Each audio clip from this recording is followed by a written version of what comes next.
Kao Kalia is an author, filmmaker, and teacher.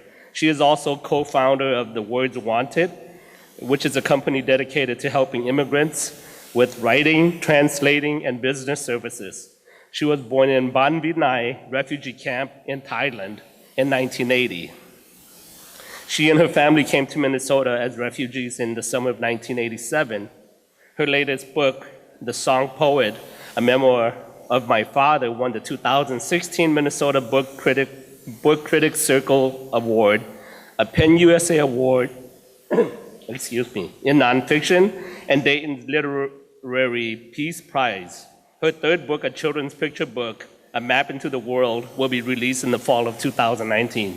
So please look for that. I got to meet her this morning. Kalia is married to her husband, the wonderful Mr. Aaron Hankinson there. They have 3 children, a daughter, 4, and twin boys, 2 years old. So without further ado, please help me welcome Kao Kalia Yang to the stage.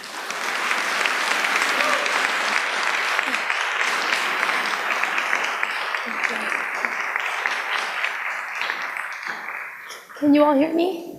Okay. I wish I can stand behind that beautiful podium, but the first 3 rows wouldn't be able to see my head. Wouldn't clear it.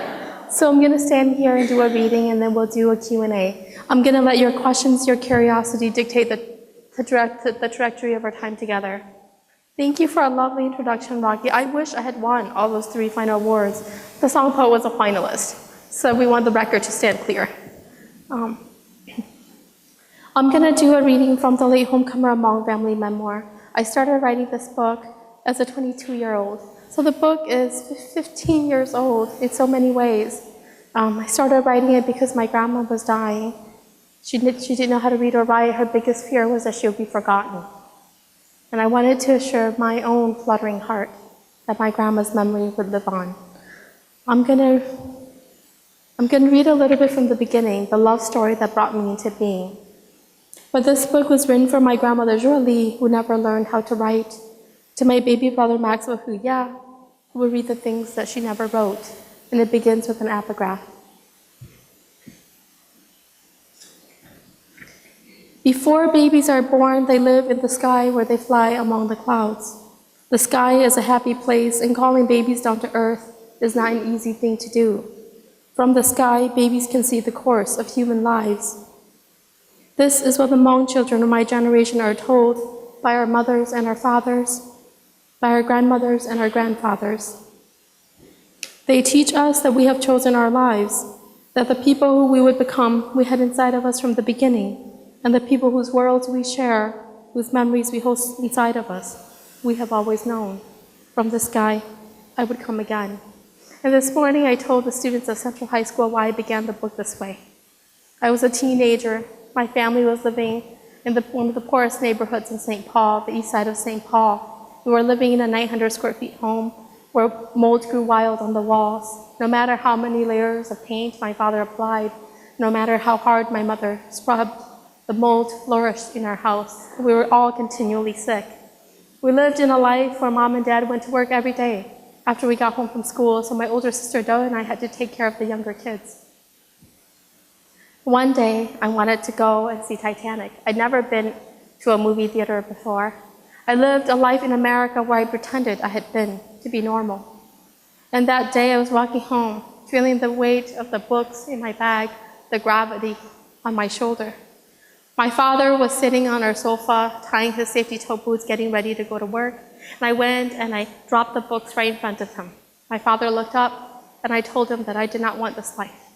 That I wanted something better, that I wanted something more. My father looked at me and he said, I would choose you all over again if I could. And a long time ago, when you were flying up high with the clouds in the sky, you saw your mother and me walking without shoes. When you could see the course of rivers and the mountains, you chose us.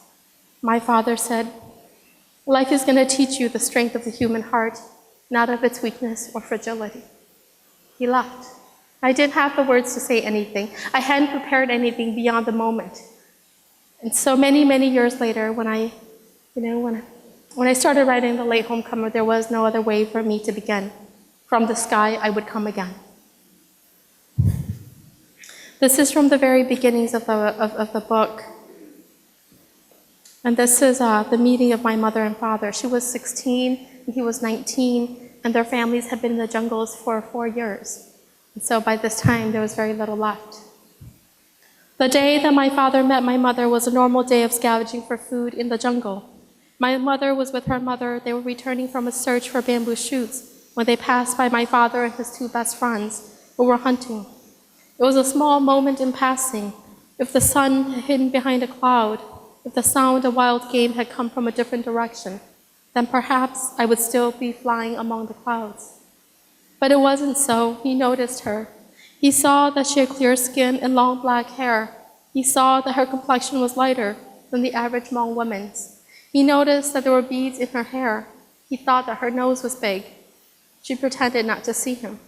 She looked at him out of the corner of her eyes, a young man in rags with high cheekbones and spiky hair. She made note of his straight shoulders. Her own were soft and curved. Despite just discreetly, they passed each other. Neither looked away. After that fleeting moment, my father found out that the young woman with beads in her hair was named Jumo. Her family name was easy to trace. The Hmong families in the jungle had worked out a system of warnings and precautions against the soldiers hunting them. He found out that her family was camped out not too far away from his, only a few hours of brisk walking.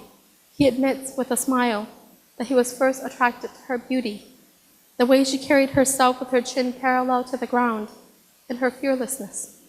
She had developed a small reputation among the single men as being cold and haughty. Her smiles were reserved for those who knew her well, and she rarely spoke to strangers. When she did, it was efficient, straight talking. When the bullets started to fly and people were running in fear, my mother walked away. To my father showed courage and calm, a rare maturity that he himself didn't have. She did not try to win his affections. She just accepted them. My mother did not know very much about men. Her mother and brothers had always told her that when she wanted to marry anyone, she should tell them. They wouldn't stop her. She didn't find my father particularly attractive, although she thought that he had a perfect smile. It would be years before she noticed that his 2 front teeth overlapped a bit. He was different from my mother's other admirers because of the way he talked. He did not rush his words or slow them down. She had no patience for men who communicated in their speech, the unsteadiness of hurried hearts, hungry bodies. She thought my father a serious young man. She had heard of his reputation for song poetry, although he never sang any for her, because she was not the kind of young woman to seem interested. When they met a handful of times under some jungle tree, he talked and she listened. There was a war being fought against them, and they were in the middle of a jungle, so she was not thinking about marriage. There were no moments of peeking through the lush vegetation, no biting of lips, no even floors to dance upon. My mother says she would not have married my father had she known that in doing so she would have to leave forever her mother and everyone else who loved her. For her, the future stretched only as far as the next step. It is hard to penetrate the density of a Southeast Asian jungle with its heavy brush, its bamboo thickets, and its gnarled trees. The foliage, the paths, the terrain, it was all unmarked and unpredictable. There were no roads, no maps, only instincts. There had been news of a large regiment of North Vietnamese soldiers approaching the area. Many families had hidden for months trying to gather food to wait out the harvest of wild plants, but it was no longer safe to stay in place. My mother's family wanted to go east, climb higher up the mountain slope. They hoped to find isolated peace and stay in Laos. My father's opted for the west, down the mountains. They had heard that there were refugee camps in Thailand across the Mekong River. It was dusk. They were supposed to say goodbye. I'm not sure if I ever made a decision to marry your father, she says. It was time for us to let go of each other's hands. I did not want to leave him. He did not want to leave me. So we thought we would walk together for a bit. I was thinking about how my mother would worry. The sun was setting and the wind was rustling the leaves. At a tree where our paths would diverge, I realized that we were both standing still, not moving. The air came out of my chest and I did not know where to look. If I had known that another sun would rise and I would see your father again, I would not have walked with him so far. I thought we were parting forever. and I wanted the walk to continue as far as it could go. Your father was not squeezing my hand, but his grip was firm. We kept holding hands. We chose a direction. I had no idea it would lead to marriage. Did I love him? Did he love me? It is the kind of decision that only young people can make in a war with no tomorrows. At that moment, I think neither of us saw the future. Thank you. That's from the Latehomecomer. People often ask me, how do you do what you do? I am one of the first for the Hmong community, one of the first writers to be in the world and doing this art that I love so much. And I've thought about this question many, many times, but I would not be here before you if I didn't live in an ocean of love so big that my hands have never touched the sides, my feet have never touched the bottom. When I was a little girl in Bambinai refugee camp, this place where girls like me were often trafficked, this place where people would approach and offer bottles of fish sauce, money that jingled in pockets for little girls like me, my father used to hold me up and he used to tell me that I was more precious than anything he'd ever beheld. He used to tell me, you are not a child of poverty, you're not a child of despair, you're hope being born, the captain to a more beautiful future. In a place where we could not venture beyond the 400 acres where the Hmong had to stay, where we got food 3 days a week, my father used to carry me to the tops of the trees, and he used to tell me, Menai, one day your little feet will walk on the horizons your father has never seen. Long before I rode a car, I saw the world from his shoulders. I held onto his hair. He had hair back then. And we walked through the tall trees, beneath the tall trees and the canopy. And my father would say, look, Menai, the sun, it loves you. It's dancing on your skin. Look, the puppies, they can't open their eyes because your world is so bright. My mother is not like my father. My father's poetry. My mother is pretty straight up nonfiction. The whale is a mammal. That's my mother, you know. If I say, Mommy, how do I look today? She'll say, Menai, you look just like an ice cream cone. She's very, very honest. And so is her love. I've benefited vastly from her love. My mother, as those of you who read the book know, she left her mother when she was just 16 years old to walk toward a life with my father and eventually with us. Everything that she does, she says she learned before she was 16. And I remember my mother in these ways. It was Thanksgiving Day. We didn't have a Thanksgiving turkey.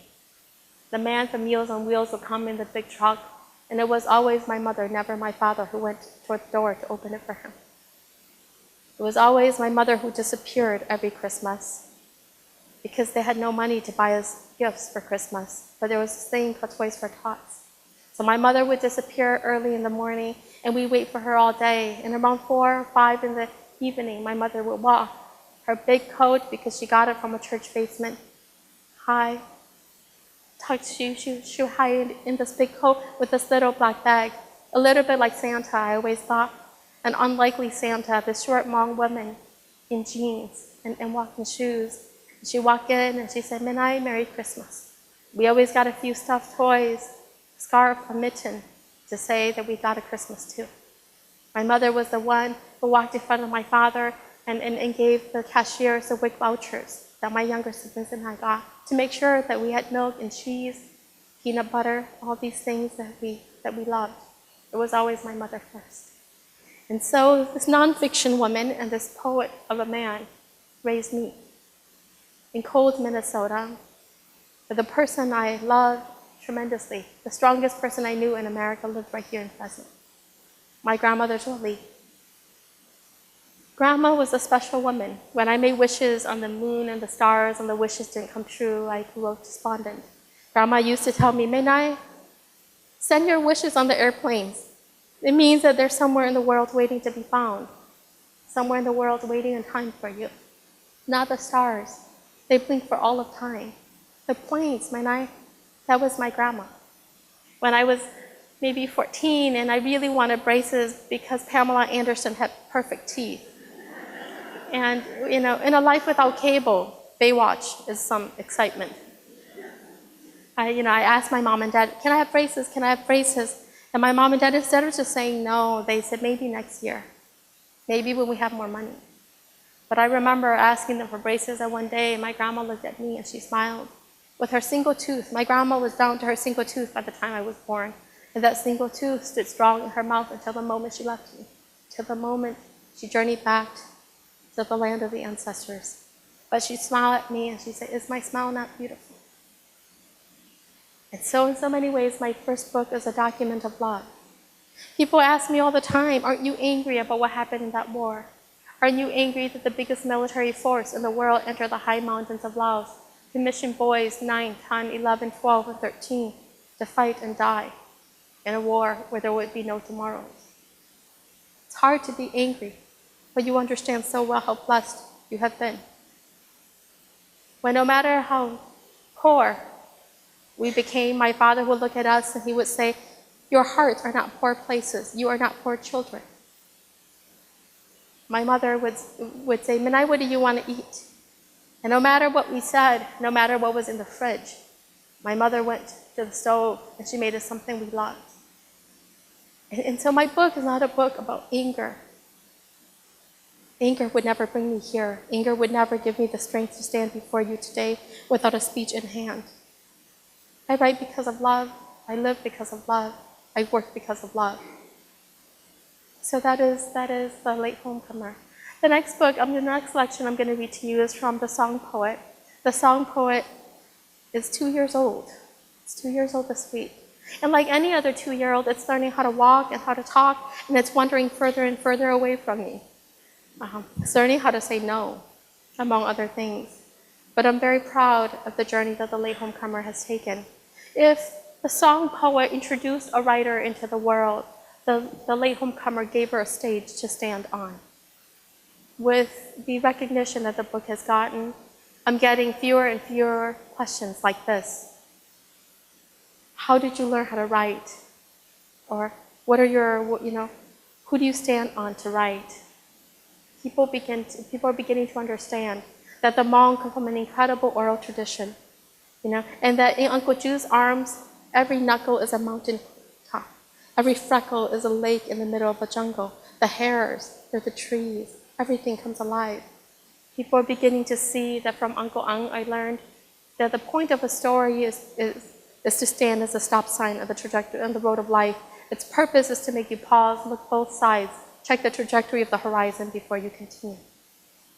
They're beginning to learn about a man named Biya, my biggest literary influence.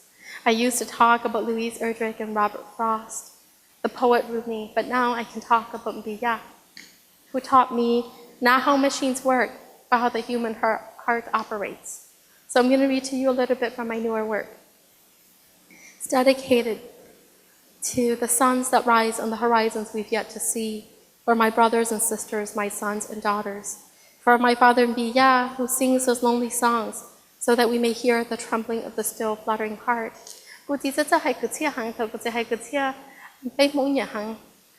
Gutia, my father's form, is, in the words of Ralph Ellison on American Blues, an impulse to keep the painful details and episodes of a brutal experience alive in one's aching consciousness, to finger its jagged grain and to transcend it, not by the consolation of philosophy, but by squeezing from it a near-tragic, near-cosmic lyricism.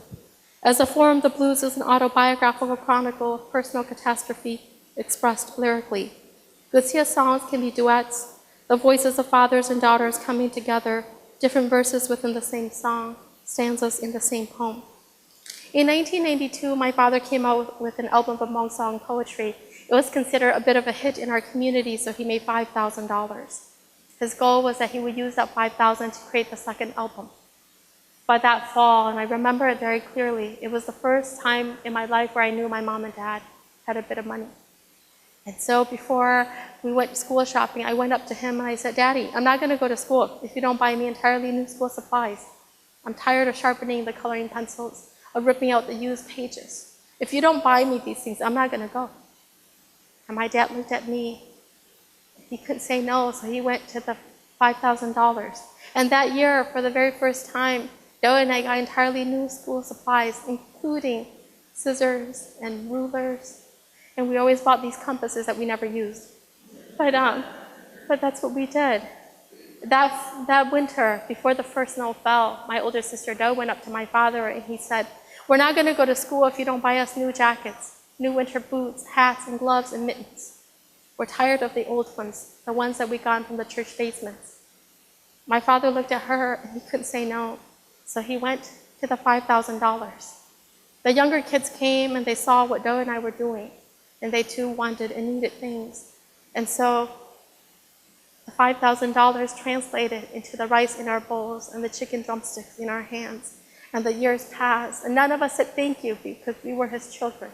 We understood his songs as his hobby. I did not know then that they were my first introduction to what beautiful language can do when it must do work in the world that we live in. And after the publication of the Latehomecomer, the book was doing well. And so this TV show came to our house and they asked my dad, the producer said, "How does it feel to give birth to a writer when you're one yourself?" My father looked at her and his hands shook and he said, "I can barely write my own name in English. My daughter writes the stories that I only wish I could read." And the producer moved on with the show and the days passed. But those words, they lived on in my heart. I wanted to write a book about the Great Economic Depression that was hitting the working poor. I was teaching at the University of Wisconsin-Eau Claire at the time, and my students were working full-time jobs and coming to classes. And I wanted to capture that landscape of longing, of fear, this desperation to believe, to have faith in a country that was failing on so many levels. Well, my father lost his job along with his co-workers, and that's the part that I read from today. I'm not afraid of ruining the endings of books, you know? So we go all the way to the very back. The book is written unlike your traditional book because a writer just doesn't become simply to tell a story. A writer becomes in a language because they want to push the parameters for meaning. And so I wanted to push the parameters of the memoir. In many ways, I wanted to do justice to the second album that did not happen because we became. So I'm going to read to you from the liner notes at the back of the book. It's titled Album Notes. It begins with a transliteration of one of my father's songs. We've come here as strangers. Our sons have learned their letters, and our daughters have learned their voice. But their mothers and fathers miss. We miss the act of carrying water and the motion of harvesting wild greens. Miss how the badia birds fly in their flock. 98 differing flowers bloom, and 78 insects cry in their varied voices. We can hear the ngogi yalao birds cry in the wind. The cloud flowers fall upon the harvest of cloud fruits up high on our mountainous homes. The mothers and fathers whisper sorrow among themselves. We whisper of missing each and every little thing. We whisper, how do we live here in this land as strangers, beneath the foreign sky, until the day we die? At work, our supervisor was having me and 14 of my fellow Hmong co-workers run more and more machines, preparing canning and drilling tools for the big oil digging operations on the evening shift. He said that things were picking up, and if we wanted to keep our jobs, we had to work harder, faster, smarter. There was no intelligence in running the heavy machines, just alertness all the time, energy, even when our eyes grew tired and our hands started shaking. We can ease up on the work, stretch our sore muscles, or close our dry eyes. I felt tremendous pressure because I could no longer hear out of my left ear, and with all the noise from the machines, my right ear wasn't holding up well. Still, my friends and I persisted. We were men without options. Many of us had worked over a decade at the company. We knew we would not be able to find other work. We didn't have other skills. More critically, we were all too old to start anew elsewhere. One of our oldest co-workers, Nia, had developed bad carpal tunnel. The muscles in his hands had grown weak. He was being asked to run 4 machines. I couldn't help him because I was the last guy on the line, the polisher. Every piece of tool had to pass by me, but one of the younger guys who could speak English asked our supervisor if he could help Nia by running 1 more machine so that Nia could run 1 less. The supervisor said, "Fuck you," and walked away. During the break, the men and I talked about what was happening at the company. We knew that this time the pressure was on Nia, but it could be any one of us. I myself had carpal tunnel in both hands and had undergone surgery to keep the pain under control. But of course, I did the same work so the same symptoms were coming back. At night, I could no longer pull the covers over me. Sometimes my hands caused me so much pain that it woke me from sleep. I didn't say any of this to the men. All I said was, "We are friends. We have to love each other. If we don't, there's no one here who would love us." We did not expect to be treated like the white men we worked with. None of us got opportunities to train on the fancier machines. Many of us were in positions where the pay was capped. When production slowed, we were often the first to be sent home without pay. At a company barbecue to reward us for our hard work and excellent production, we, not the other people, were asked to eat the hot dogs that fell to the ground. We wanted to have a conversation with management team about the real danger we were in, running so many machines at once, not about the way management treated us in comparison to our white coworkers. At the end of the break, we agreed to let the younger men who could speak English talk to the supervisor and request a team meeting. We knew we needed to talk. We would be stupid if we didn't speak up and something dangerous happened to any one of us. At the end of the shift, as we were clocking out, the younger men told each of us that the supervisor said we could talk tomorrow as a group. I drove home that night underneath a waning moon. I needed gas, but I didn't stop at a gas station. The price per gallon was $3.42. I had no money in my wallet. I knew I should not use the bank card. The house was quiet. Everyone had gone to bed already. It was past midnight. Ju had left a small bowl of rice and a plate of blanched mustard greens on the table for me. Although I was hungry, I didn't feel like eating. I showered. I tried to sleep. Ju slept on her side, on the shoulder that didn't hurt, turned away from me.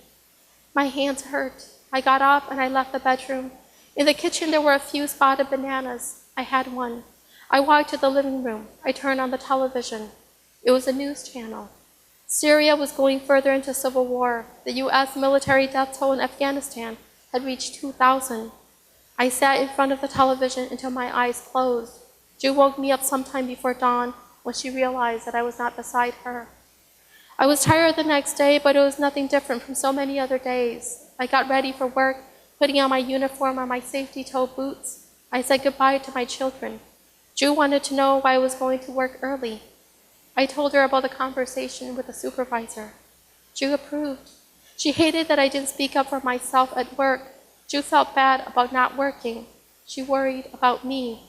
Ju knew about the carbide particles in the air and the dangers of operating heavy machinery and working with hard metals. Like me, she had come to accept it. Still, running multiple machines felt illegal to her. She urged me to speak up, even if I had to use one of my friends as an interpreter. I told her I would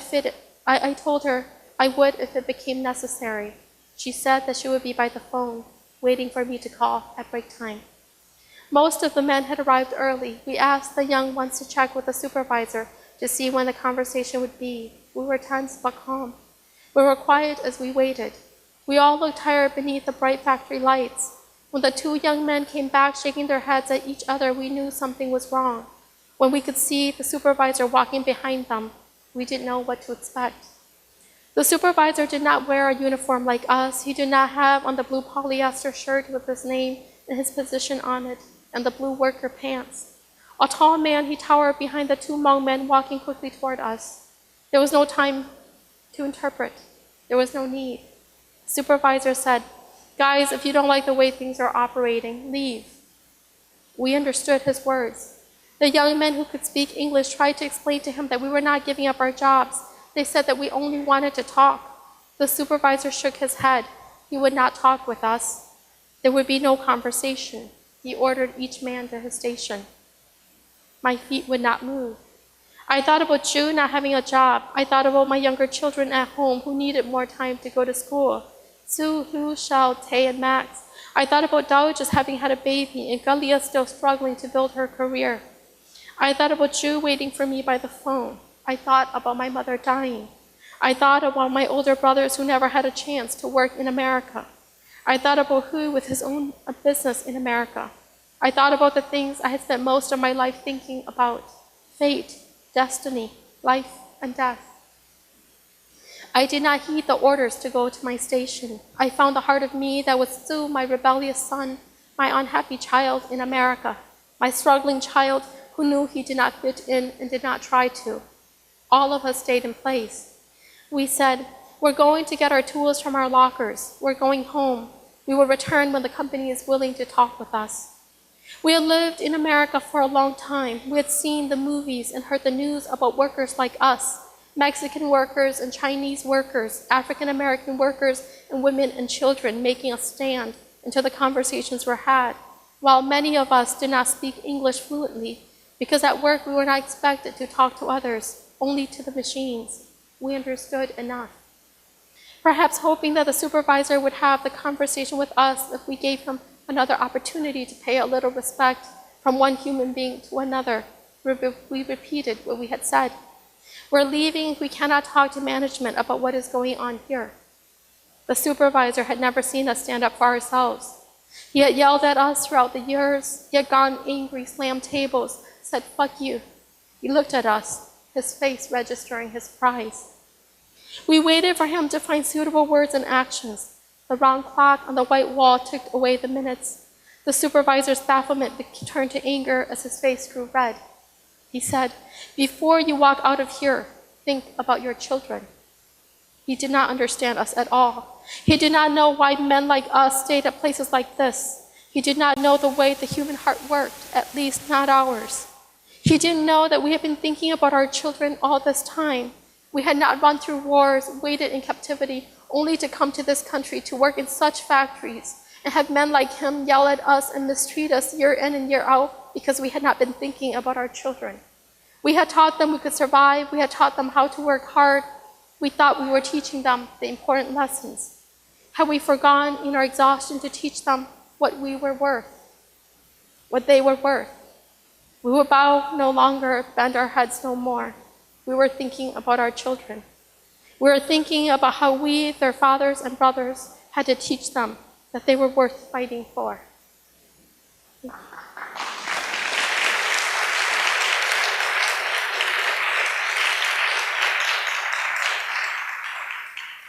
It's been 10 years since the publication of the Latehomecomer. I grew up in America being a selective mute. I never spoke in the classrooms. And I stopped speaking when I was just 7. Mom and I went to Kmart. She was looking for light bulbs. She didn't know the one word, so she pointed to the ceiling and she asked the clerk for the thing that made the world shiny. But my mother spoke with thick accent. So as she struggled with the words, the clerk got more and more impatient, and we could see her impatience in the tapping of her finger on the table. Finally, after my mother struggled out the words, the clerk walked away. We waited for 10 minutes, my mother and me. Nobody came back. At 15 minutes, my mother bowed her head, the first time I'd ever seen her shame. I decided at the age of 7 that if the world that we live in did not need to hear my mother and father, then surely it did not need to hear me. So the next day, I stopped talking. At first, it was a great rebellion, and my teachers wanted to know why I had stopped talking. I met with specialist after specialist, and they all wanted to know what was going on at home. There was nothing going on at home. I belonged to a poor man and a poor woman who loved me a lot. But there was so much going on in the world, and I didn't have the words to tackle all of that. On the night of my book launch, I walked into our room, and I thought that maybe there'd be a few people, maybe my family, because we liked cake. But I walked in, and there was a room. The size of this room was over 300 people. I got up to talk, and the words wouldn't come out. I got up again, and after 3 tries, my father, who was sitting at the very end of the very back of the room, he walked up, and my father put forth his hands. He has rough hands. When you use human flesh to cut into metal, human flesh suffers. I have the soft hands of a writer. My father put forth his hand, and I put mine on top of his because my hand was shaking so much. My dad said, "Menai, from hardness you can give birth to softness." He says, if Hmong tears can reincarnate, we would reign the world with our sorrow. But because they cannot, they green only the mountains of Pumbia. If you speak, if the winds of humanity blow, then maybe our lives are not lost. My father walked back to the end of the room. And on the 4th try, I got up again. I spoke publicly for the very first time. 10 years ago, almost to the day. It's been a long journey, Fresno. I've journeyed from Stanford University to Columbia University and so many places in between. I've met people who live in communities full of Hmong people. I've met people who have no idea who we are, who wonder if I've written a fictional book in the Latehomecomer. It's been an incredible journey. My father would say that I have become very much the happy ending that he and my mother have been waiting for. But you and I know that life is not a fairy tale, and that even the happy ending that my father has been waiting for presents for me mountains I don't know how to climb. But I am here for you, not because I have the answers, but because this is what it takes to stand up to history. This is what it takes to enter into it. I belong to a people that have often been deleted from the history books. In American history, we learn about the Vietnam War, about the Americans and the Viet Congs. Don't learn about the Hmong, about the fact that 2/3 of the Hmong died in that war with the Americans and the persecution of its aftermath. We don't learn about the boy soldiers whose mothers came and begged at the foot of the American soldiers to point them in the direction of their fallen children. We don't see ourselves. I became a writer not because I believed I was talented. I became a writer because I belonged to an old woman who had survived a war that had decimated the young. I stand here before you because I belong to a man who, for all of the strength of his words, for the richness of poetry that they shield me in, his voice grows silent outside of our doors. And so I'm here to meet you and your curiosity and your care to build a more understanding world. I speak not in search of your agreement or disagreement. If by the time you walk out of here, you walk with more understanding, not only for the Hmong story, but for yourself, then I've succeeded. Then already we live in a more understanding world. Then already I've won. So please talk to me. There are 2 microphones set up. We'll let your questions determine the trajectory of our time together. I'm shifting the responsibility, so this is only going to be as good as you all are. Your questions are, okay? So please talk to me. It always takes a break first. These things are hard to start. Well, thank you for getting up and being the break first.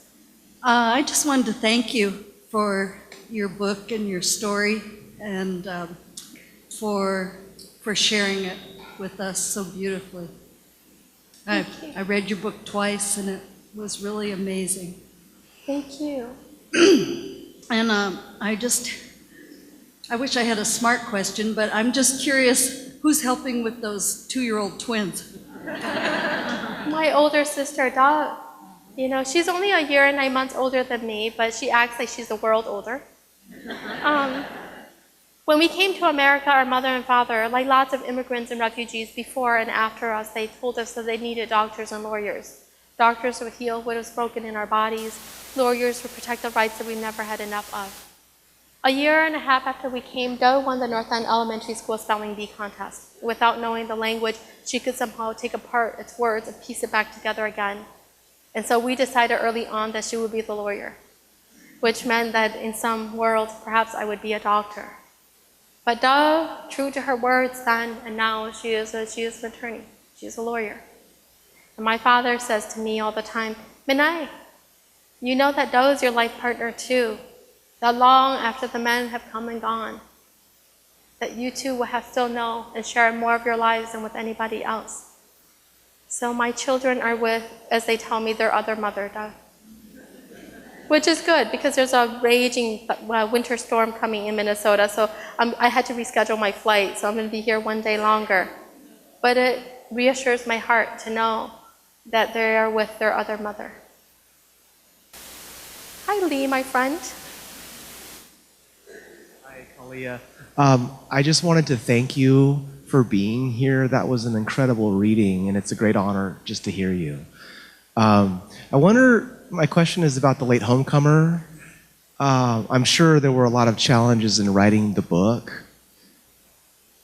Can you think of one of the most unexpected surprises or pleasant discoveries that you didn't expect as you wrote that? Yeah. So I started writing the book in New York City at Columbia University, and as I was writing the book, there'd be moments when all of the stories that I wrote about have been told to me throughout the course of my whole lives. You know, in Bambinai refugee camp where I was born, I couldn't go to school because I couldn't do this, and I couldn't do this. In an overcrowded camp, they needed some arbitrary determination of maturity, so I was never matured enough to go to school. But everybody would tell me stories, because they all wanted to tell me that there was a bigger world than the world that I had been born to. And so I grew up carrying these stories inside of me. But there'd be moments when I wasn't sure, and so I call home and I say, Auntie Ju, when you know those graves that you saw, how did you tell me? And she'd say, it was as if the hill had been raided by moles. That's how the graves looked. And I write them down, and she asked me, why do you want to know? And I say, because I'm writing it down. And she said, do the people there care? It was incredibly powerful to say yes. I think that the trajectory of the Latehomecomer has shown a lot of my elders that there is a bigger world and that that world cares. And in that way, it's been a tremendous gift.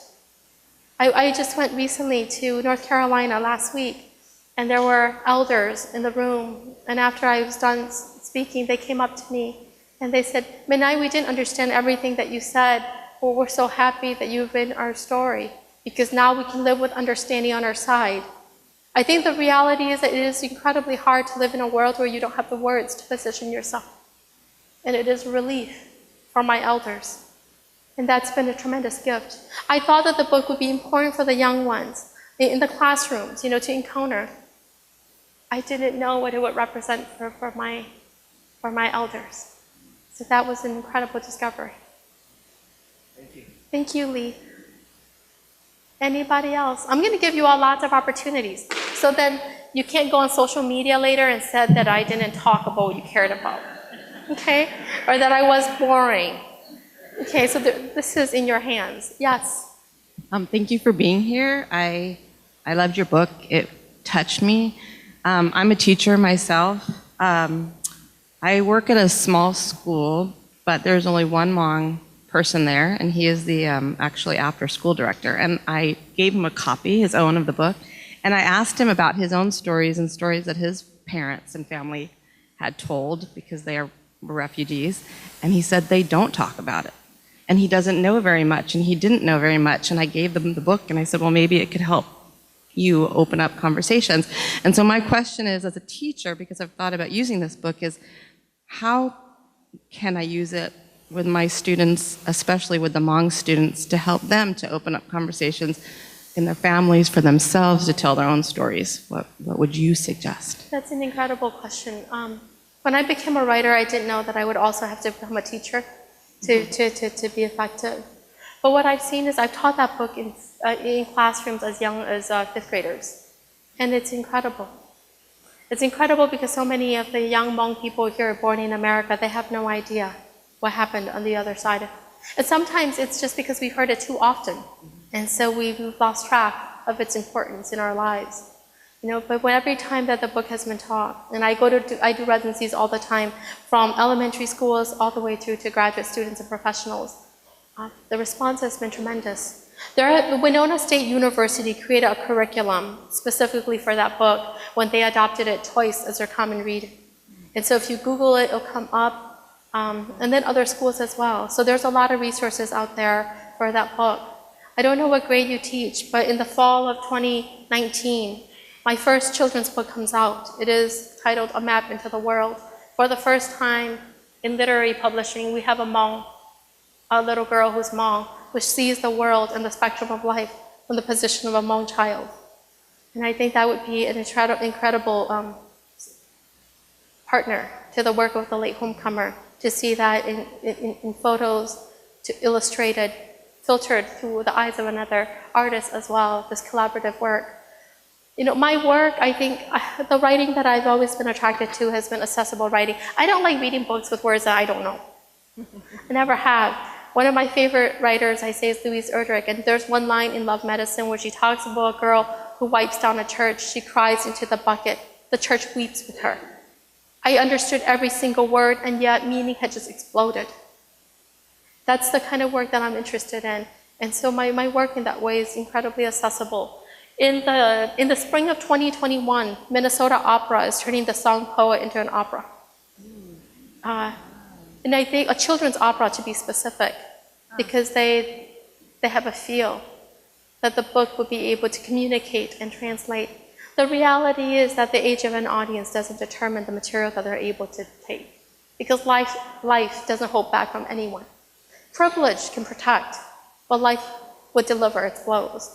And so I think that there's a lot of resources out there. I'm a point of contact, very easy to find, kaokaliayang.com. Do you have family still here in Fresno? Huh? Do you have a lot family still here in I Fresno? have an uncle and I have cousins who've been feeding me very well. Yeah. Thank you. Anybody else? Yes. I was wondering, your mother, she left her parents behind, and I was wondering if you'd been able to contact them in any way or find them. When my mother was in the refugee camps of Thailand, there was a group of refugees who had just come in, and they had one cassette tape, and the cassette tape was from her mother. I still remember the first time I heard it. Maybe I was 4, but it was this woman, and her voice was full of tears, and she said, "Jude, I'm looking for you. I'm your mother. Wherever you are, find me, because I'm waiting for you." And so my mother recorded a cassette tape and sent it with a group that was leaving. And so we were able to establish a connection. But my grandma died in 1893. She died an ocean, half of the world away. My mother's tears, though, filled our house, and her emotions showered us in her sorrow for days and days. But everybody says I look like her. They say I have her jawbone. I don't have her long neck and her height, but that my jawbone, that this is a gift from her. Didn't used to like it, now I love it. The thing about it was that, my book, The Latehomecomer, is so much about my father's mother, the grandma I knew. And it would take me a long time to understand the loss in my life. It wasn't until I had my first child, my daughter, and my mother held her, and my mother said, "Oh, that was the first time I realized I didn't have a tatay, that nobody ever said those words to me. The ocean of love that I never knew because I never had the opportunity to live my life with her. And now that I'm a mother, I'm beginning to realize more and more the gift of that grandma who I never met. So there is a book about a woman named Jumo, and a book about the grandma I've never met, and the spaces in which we touch. I'm coming out. It's hard for daughters to write the books about their mothers, though. Even today, my mom will say, "Minay ko norachi, what do you want to eat?" I'll say, "Niana, kusana kapong, I want to eat curry noodles." She'll go and she'll make it with her red throbbing hands, and it would be only in the moments when she thinks I'm not looking that I see my mother massaging away the pain. For me, my mother has always been stronger than she knew she could be. So I am slowly beginning to understand the depth of her love. My dad's a song poet. He gives me words by the buckets, But my mother is different. It's just this love. And so, yeah. Thank you for sharing that. Thank you. Thank you. I know there are students in the room as well. As a teacher, some of you are going to have to stand up. We can't always rest on the curiosity and the care of our elders. We live in a world where the young must stand where the old once were. Yes? Are you a student? I'm a student, but I'm an older one, so I kind of fit in both of those. First of all, I really want to thank you. I'm so glad I came to this. I feel so inspired. It makes me super emotional. But you did mention that you didn't speak for a long while. Yeah. How many years was that, and how did it affect you academically? I mean, I'm sure you continued your education, but how did it affect your That's a great question. education? I was 7 years old when I became a selective mute. I've seen my public school records. So every single grade, they write selective mute on it. Sometimes they write tiny. When I stopped talking, the words had to go somewhere, so I continued to write. This is why my writing is stronger than my speaking. I write like a native. English is my first language on the page. I should say this. I would never sound as beautiful in English as I do in Hmong. You know, Hmong is a tonal language. Every breath I carry into the world carries meaning. English, I'm always breathless. I'm always working because I have to wrap the air in my lungs around units of meaning to make sense. I'm sculpting rocks into shape in my throat to make sense to a bigger world. It's always been a struggle.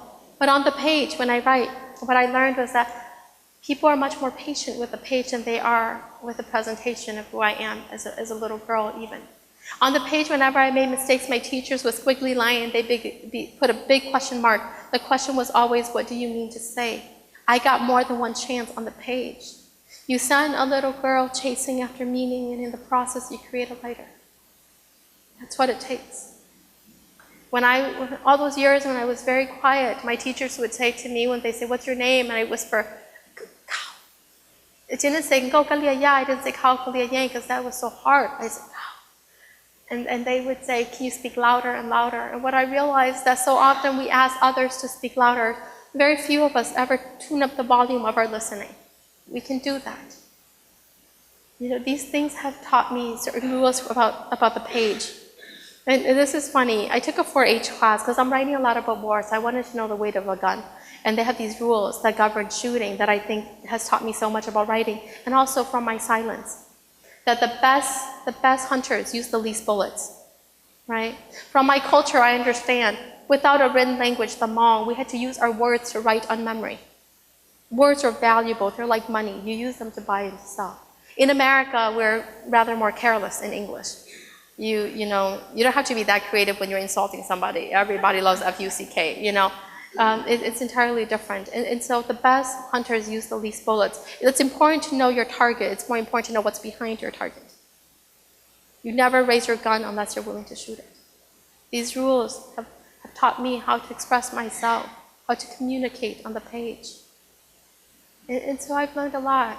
Maybe I speak so much and I speak without a speech because I've learned something about courage. You cannot teach courage if you're not willing to embody it. You cannot teach confidence if you're not willing to contribute. A long time ago when I went to college, I was still not talking. I had a professor called Professor Rich Kaiser, who is now my friend, and he said to me, you know that you're selfish. And I shook my head. Nobody had ever called me selfish before. And he said, because you're here to consume knowledge, you're not here to produce it.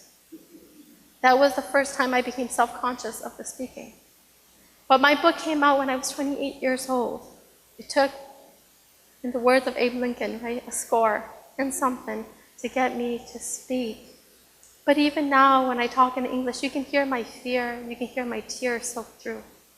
When I speak in Hmong, I think it sounds differently. It is like I'm singing a song. A song is being born every time I open my mouth. This is the world I live in. It's not enough to have beautiful words. Beautiful words must go into the world and do real work for real lives. Maybe I'm here today more than anything else to remind all of you that our lives, that they must have the power to change forever our livelihoods. That's what I'm about. You know, and sometimes people are confused because they expect me to come and only talk to the story and then they're shocked. The Hmong story, they're shocked because they feel it too. But the thing about writing, and I know there are writers in the room, very talented writers. You know, the thing about writing is this, every single writer in the world writes about the world from where we are positioned. Every time we write, it is the pulse of humanity that we feel. That's why. That's the thing.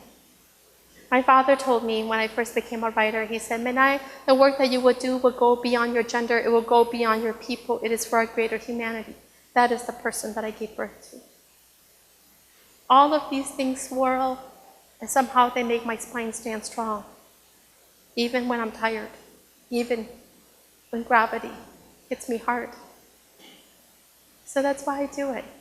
Too many years of silence. If I don't speak, I would die a silent death. That is not my goal. I'm not here today because I want to die a silent death. I know, as I said this morning to the students at Central, we don't get to write the book of humanity. If we're very good, we get one line. But all of the books, all the people in those books that you read, the history books, they're not there because they succeeded. They're there because they failed. They got up and they try again. You know? I used the example of Martin Luther King Jr. this morning. He had a dream. If that dream had been realized, my work would be much easier. He died pursuing that dream, and so I died standing in that dream. I would die standing in that dream. But that would be an honorable death. When all is said and done, I want it to be known that Kao Kalia Yang tried to be a writer for the things that matter. That's enough. It has to be. A lifetime is a short amount of time to do the work, the ocean of work before us. Did I answer your question? Thank you very much. Thank you. Thank you. Well, finally, somebody's using this mic. Could you talk, hello? Yes. Could you talk about your discipline in writing the books as well as how you gain more confidence as time went by? It's a wonderful question. I have little ones at home, as you know, and so I don't have a tight writing schedule. I've always been a productive writer. Every chapter in the Latehomecomer I wrote in one sitting, between 2 to 3 hours. So between 2 to 3 hours, I can generate an average of about 29 pages, not 30, but 29 pages. For the Latehomecomer, I've written about 1,000 pages. The book itself is only 277, you know? And sometimes students get afraid and they're like, oh my God, all those wasted words. But the truth is that nothing's ever wasted in writing. How many of those words inform the things that I have to say to you? How many of those words have been needed to give me the steam to ride out this journey that I'm on? And when will they arise again in a different incarnation, you know? But right now, that's still the way I do it. The song poet was the same. My husband said, you've been carrying this book inside of you for so long. No more public speaking until the book is done. And so for 2 months, I sat in a dim basement and I carved out the first draft of the book, the bones of the book. 2 months. It took me a year to go back and put on muscle, smooth over fat and skin, a little bit of makeup and hair. You know, but that's the kind of writer I am. If I haven't, you know, I keep a journal. And I keep a journal because when I was young, maybe 8, maybe 9, I stopped talking, and so I get frustrated, and my mother could see. And there'd be times when I just draw circles in a book. And my mother saw Oprah, the great Oprah Winfrey. And Oprah said, if you have a kid who won't express themselves, if you have a kid who's stuck, maybe you buy them a journal with a lock on it, and maybe that's what it takes. And so my mom bought me this little teddy bear journal with a lock in it. I now have about 4 or 5 boxes of journals that I've written over the years. Journaling is how I upload. It's how I upload. And so when I journal, I write for myself. When I go onto my laptop, I know I'm writing for a bigger world. I'm not a perfectionist. If I were, the books would never be written. You know, poets live by the word. Prose writers rest on the sentence. You know, I give more room to do the work that I do. When you give yourself more room, there's also more room to make mistakes, right? But I understand that everything I write is only a picture of me in time. That's it, that's all. It's a photo of my heart and my mind. And one day when you read me again, or when you see me again, I will be some other version of myself, and that's fine. I rest on a strong editorial team. I love editors. Unlike a lot of writers, I'm not so solidly married to certain turns of phrases or certain things, elements of the page. You know, I know as a teacher of writing that you can only teach a student how to become a better writer if you identify their patterns for them. For example, very technical things. You have like 5 semicolons on this page and 5 on the other page. What would happen to your prose if you stop using semicolons, right? Things like this. This is how you shift the attention and you fine-tune the attention of a writer. You cannot change a sensibility. For example, I look at the sky and I look at flowers because I'm my mother's daughter. That's where most of my metaphors are embedded. Flowers and the mirror of the sky. You cannot teach somebody else how to do these things. It's just a part of who they are. But patterns. And my editors have identified my patterns for me. And then I played with that. You know, the word author comes from that one word, authority. Authority is earned. And so I've done my time in many ways. And I do it still. Because I'm young, I don't want to be boxed in. So my next one, I'm doing a children's book. I'm coming out with a book Somewhere in the Unknown World in also the fall of 2019. And it's a book about the refugees across the landscape of America, right? We live in a world that is creating more and more refugees all the time. I want to understand other people's stories and see where they're situated in the spectrum of a lifetime. And so this is forcing me to carry other people's stories. I'm moving in some sense further and closer away to home.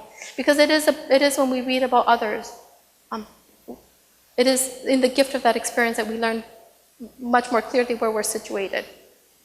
In a bigger world, in a wider world. But I know that there's a team now, and that team will catch me. And I trust the wisdom and their intelligence and the time that they've done. And so at this point in my career, love editors. They always make me sound better, look better than I can. So I have a team. And then the reality is that I don't know how to edit for emotional truth. If there is emotional truth in that first draft, you can play around with the language and enhance, sharpen it, change the lighting, right? It's like a microscope, zoom in, zoom out. But if there is no emotional truth, it's not worth my time. It was something that I needed to write to express a part of something inside of me. But it doesn't need necessarily to be read. And I understand that, I'm comfortable with that. So I write a lot, and when I don't write, and you send me an email, ask me how are you? Sometimes the response is 3 or 4 pages, single space, you know? It's where I find my equilibrium. I don't know why other writers write, but I write to reckon with the bigger world. Nothing rolls off my back. Everything lingers in the heart of me. And if I don't make room for the other things, then I will be stuck forever where I am. And that's not interesting to me. I have a very light heart. I'm always running. I feel a great sense of urgency in the work that I do and the life that I live. I'm 37. Maybe I have 30 more years, if I'm lucky, of good writing left. There's a great deal to write about, many, many stories that remain unknown and untold. Yeah. Yes? Hi, I was sitting back there and I was just kind of like, oh my gosh, having this fan moment of you and thinking of like a bunch of stuff to ask you, but I know that time is of the essence. So being an educator and also a librarian, I know that there's not very many literature out there in Hmong and our language and also of our stories. Yes. And which is a shame, but there's just like this burning passion inside me that want to really capture those stories of a lot of our elders that many has died silently, you know, and I mean, come on, Hmong has been here in the United States for 40 years, over 40 years actually. Over 40 years, yeah. And how would you, as a writer, actually, you know, what would you advise, you know, future writers to really just speak up and talk to their parents and write down their stories? You know, I'm just kind of curious about that. I think a lot of the young writers that I meet are unsure of their ability on the page. Sometimes we speak with accents and sometimes you write with them too. And a very important part of my work as an educator is to remind my students that those accents are a part of our story, you know? And so, it's a test of restraint, right? You want to learn the rules before you can break them. We don't have all the time in the world. So you gotta, you know, for me, my grandma used to say, and this is how I live, she used to say that you can't give your all to all of life. Life is too big. If you give your all to one moment, you give birth for the possibility of the next. That is it, and that is all. And so I never hold back. For example, me right here, right now, I'm giving you everything I have to give in this moment. No regrets once this is done. You know, that's how I live and that's how I write, and I think that's what it takes. You know, I belong to a fighter. My dad is really disobedient. Yeah, he wouldn't do well. You know, he's a poet, but he's disobedient, and there's a part of that in my heart. If I were obedient, the Latehomecomer wouldn't have come out. If I were obedient, the song poet wouldn't be out. If I were obedient, right? It's this rebellious streak inside of me. It's never enough that I'm what you expect. I have to be what I expect of myself. That's what it takes. And I think a lot of our young Hmong people are still fighting that heart of them. And the reality is that no matter how much we want it, if we are not a miracle unto ourselves, we will spend our life waiting and dying to see that happen. And so, in many ways, I'm trying to give as many tools as I can. A Map into the World is the first of, I hope, a sequence of 4 or 5 children's books. And in every single one, I'm situating the story, and I'm introducing certain elements of me and the Hmong family and the culture, right? Because I'm gentle. because at the end of the day, I cannot change this element of myself, and I don't want to. And so I'm taking steps closer and closer to myself, but I'm also maturing. That's also maturity happening. I think that we as a community are maturing. You know, Fresno is land to a lot of great visionary, inspiring writers. Gary Soto just showed me his museum today, and I thought, look at what 40 years of writing can do. It's incredible. You know, this is the land of Maidova, the very best poet, I think, that we've put forth in all our time in America, in a very important way. It's happening. It's happening in little spots and pockets everywhere. Maybe in 5 more years, the books that you're hoping to see, maybe they'll be in the world, but maybe they won't be, because maybe they're waiting for you. A long time ago, I was a kid who lived in the housing projects of St. Paul, and we didn't have a VCR, and so we called my sister, that was the human VCR. We walked to the bookmobile, check out these books, and then she would open the books and she'd make elaborate Chinese dramas for me. One day we went to that library and I said to the librarian, is there a book about a person like me? She went to the bookshelves and she found me books about the Chinese, the Japanese, the Korean. And then she looked at me and she said, there are no Hmong books. I don't have any on the shelves. Because I'm not that old. I met her and she remembers and does remember. I whisper under my breath, one day a little girl is going to walk in here and she's going to go to the shelves and be able to find a book about the people who love her. I never thought I would be that writer, but here I am. I have waited for miracles for most of my life. I have also made them possible. That's what it takes, and a lot of young people don't know that until they go into that world and they start fighting for the thing that makes them burn. It takes on average 5 years to write a book in America. That's like a degree, cancel, right? It's a pursuit of love, a pursuit of passion, you know? That's what it takes. Well, thank you. And I just wanted to add on what you were talking about, how, you know, you wanted to find resources and books about you. And it was funny because I remember a couple years back, I had the privilege to attend American Library Association, and I was looking around for another Hmong librarian, and I was, you know, every Asian person I ran into, I was kind of looking at their name tags, and I noticed that they're not Hmong. And so finally I met one, and we just literally hugged each other and said, oh my gosh, you're Hmong? Are you Hmong? We just looked at our names and we were able to associate with each other. And not only that, but in our schools too, you know, it's very important for those resources to be available so that students can feel like they have a place of belonging in this country. Yes. So thank you so much. Thank you for your work. You inspired me. You have a way of painting a picture, I think, that we all love so much, like the ice cream truck. And it's a way of,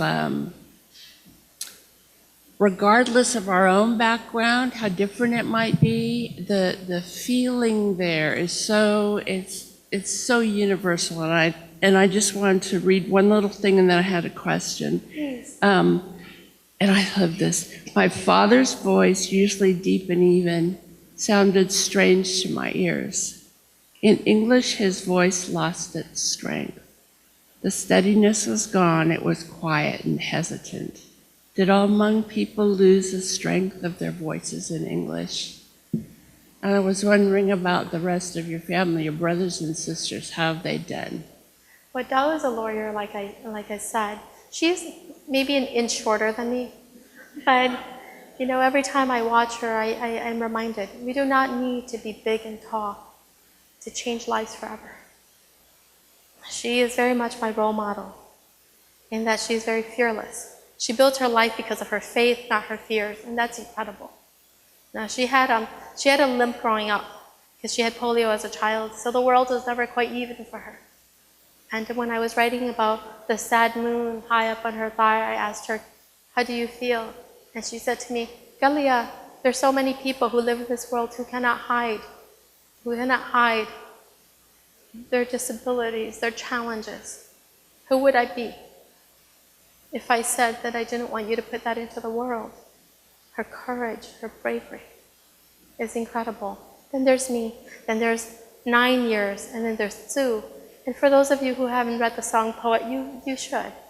I think there's the rise of the sun is an incredible powerful story about what it is like, I think, for a young man of color in America right here, right now. Speaks to those challenges. There is Shilu and Shell and Tay, and they're all close in age, my 3 younger sisters. Shilu is working as an editorial assistant at the Minnesota Historical Society Press. She's had a hard time journeying and finding a pathway into what she loves. The world is kind of hard to first-generation college students. Institutions are not built to hold them safe.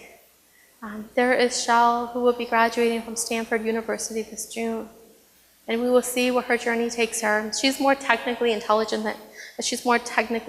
than any of us, because she understands that the IQ test measures nothing more than one's ability to make working relationships between seemingly different things. So for example, the fact that most of us work on tables, right? That one day some person thought there should be a flat surface of legs. You sit under it, it's easier to write.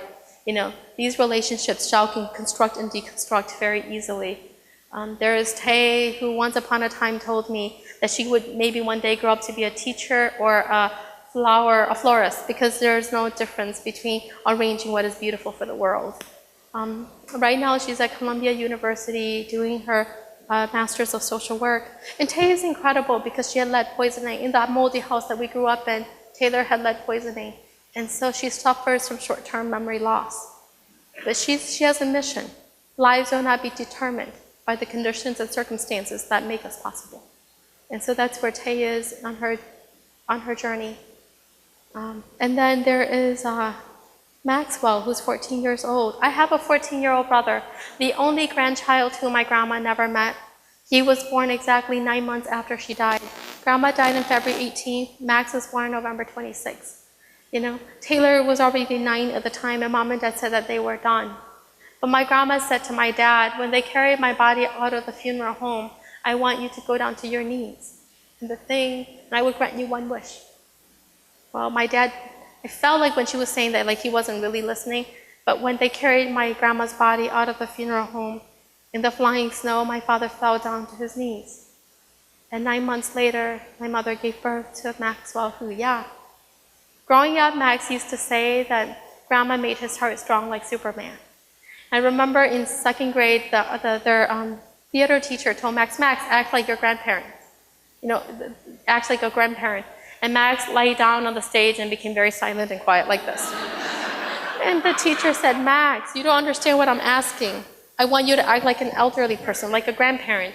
And Max said, I surely hope that this is how my grandparents are acting. He's a child who has no grandparents. He is an incredible child because he once told me that we'd have the power, that the human beings, all of us, we've had the power to explode the world for a great long time now. When he learned about Hiroshima, Nagasaki, he said, but the world remains intact, and generation after generation give birth to little ones like me. He said, look at what human compassion, human intelligence, human kindness has done. Created people like me. When I look at Max, I cannot help but believe in a bigger future, a brighter future, a future that most of us in this room will not see, but a future that will exceed all of the possibilities we envision. That's Max. So he's an incredible young man now. He's 14. I still see him as a little boy, but he's a young man. I look up to him now. And the thing about Max is that he's an incredible writer.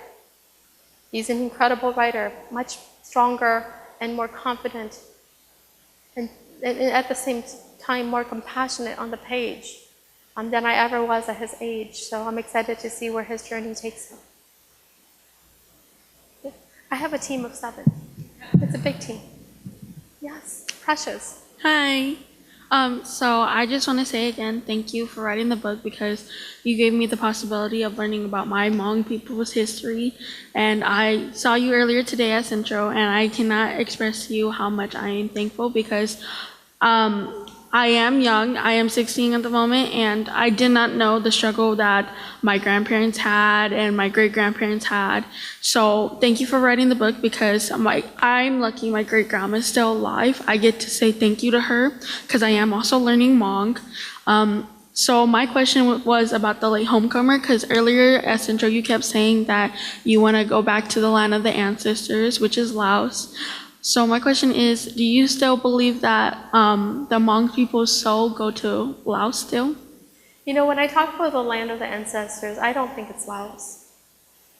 We have Hmong people in Laos, but we have Hmong people living in so many ways on borrowed land in Laos. After the war, a lot of the Hmong were resettled into this dry, flat space, and they hunger to make a living there. When I talk about the land of the ancestors, I'm going to climb the mountain in my heart. I'm going to open up the house of my youth. You know, my husband is here. Chances are, if the statistics are true, he's going to be gone before me. When my time comes, I envision that when I open that door, he'll be there. And that maybe he'll have made a big pot of chili just the way I like it. You know? I lost a little boy at 19 weeks. One more week and they would have called it a stillbirth, but I lost him. I named him Baby Jules. He looked just like me, except he was translucent. I could see through his fingers and his arms and his legs. His eyes were closed and his mouth was open, and it looked like he was hungry. I hope he'll be at that table waiting for me too. And my grandma. I hope she'll be there, and when I walk through those doors, she'll say, Menai, why are you so late in coming home? What have you been doing all of these years? And I would tell her about Fresno, and I would tell her about this morning, and how I talked about the strawberries like sugar on the tongue, and how by the time my talk was done, there were three buckets of strawberries waiting for me. You know? I would talk about Central High School and how I met a precious young woman who stood up before everyone to speak what was in her heart, to seek from a speaker the answers that she needed to continue the work that she was about. I have a lot to talk to my grandma about. So when I talk about the land of the ancestors, it isn't America and it isn't Hmong.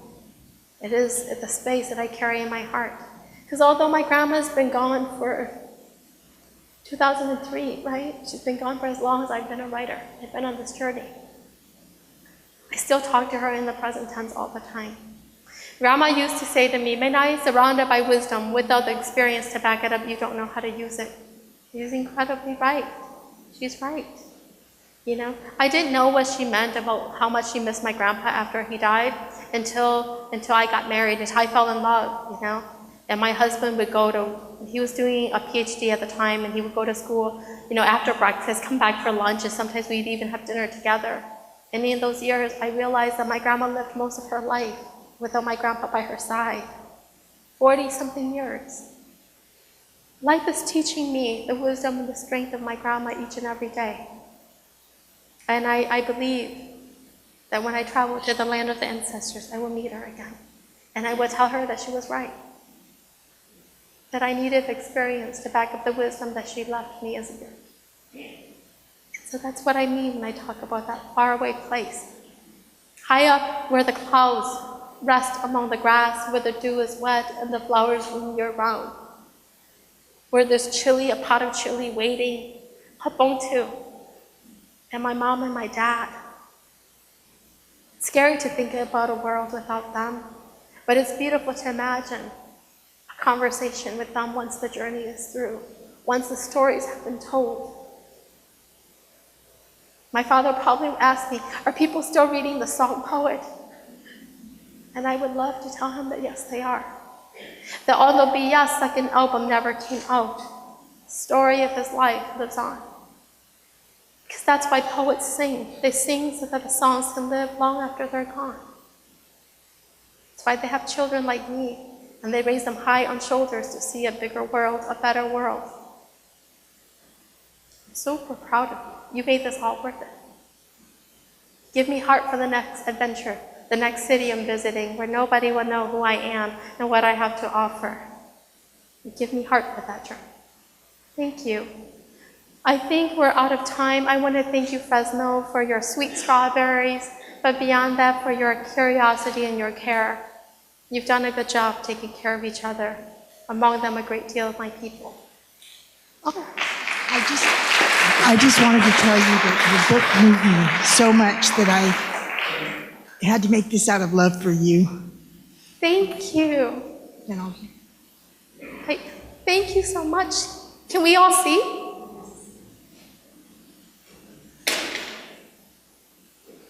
Please.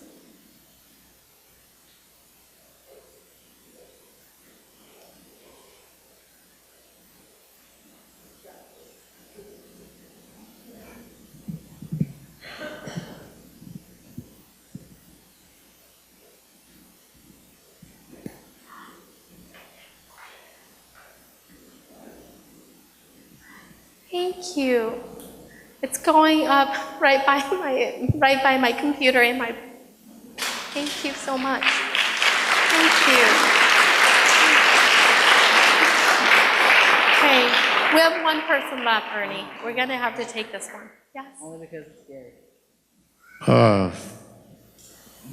I just meet you to the front, and I am the student at Fresno City College. And I'm so glad you came to Fresno City College, listening to your story. Thank you. Because my grandma passed away too. And you know what? I'm going to pray for you. So, Thank you're you. a good job tonight. Thank you. Thank you. Thank you. Can we thank Kalia Yang one more time?